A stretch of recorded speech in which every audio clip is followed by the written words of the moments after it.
ప్రభుత్వాన్ని కూల్చేందుకు కేసీఆర్ కుట్ర.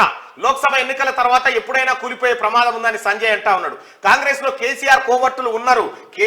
కేటీఆర్ ను తిడితే పొన్నంకి ఎందుకు బాధ? ఆయన ఎవరి కోసం కరీంనగర్ వదిలి హుస్నాబాద్ పోయారో తెలుసని కామెంట్. కాంగ్రెస్ ప్రభుత్వాన్ని కూల్చేందుకు బీఆర్ఎస్ అధినేత కేసీఆర్ పెద్ద ఎత్తున కుట్ర చేస్తున్నారని బీజేపీ జాతీయ ప్రధాన కార్యదర్శి ఎంపీ బండి సంజయ్ సంచలన వ్యాఖ్యలు చేశారు. లోక్సభ ఎన్నికల తర్వాత కాంగ్రెస్ ప్రభుత్వం ఎప్పుడైనా కూలిపోయే ప్రమాదం ఉందని ఆయన చెప్పుకొచ్చిరట. కేసీఆర్ కు తొంటి లేవకుండా వన్నాడు. కేసీఆర్ టీఆర్ఎస్ ప్రభుత్వాన్ని తిరిగి తీసుకొచ్చి కాంగ్రెస్ ను గురుస్తాడు. కేసీఆర్ దగ్గర గంతున్నది 63 ఉన్నోడు ప్రభుత్వాన్ని ఎట్లా నిలుపుకోవన్నో తెలిసినప్పుడు 64 కాంగ్రెస్ పార్టీ ఎందుకు నిలుపుకోదు? ప్లస్ ఒకటి 65 కూడా.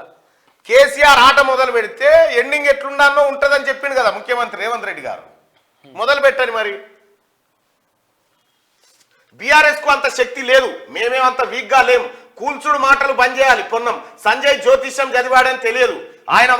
ఆయన దేశంలోనే నంబర్ 1 విఫల ఎంపీ అని కామెంట్. స్మార్ట్ సిటీ పనుల్లో అవినీతిపై ఎంక్వైరీ జరుగుతుందని వెల్లడి. కాంగ్రెస్ ప్రభుత్వాన్ని కూలగొట్టే శక్తి బీఆర్ఎస్ కు లేదని, తమ పార్టీ అంతా బలహీనంగా లేదని మంత్రి పొన్నం ప్రభాకర్ అన్నారు. తమ ప్రభుత్వం ప్రజాస్వామ్య బద్దంగా ఎన్నికైందని, ప్రజలు మార్పు కోరి తమను ఎన్నుకున్నారని తెలిపారంటూ ఒక వార్తను చూస్తాను.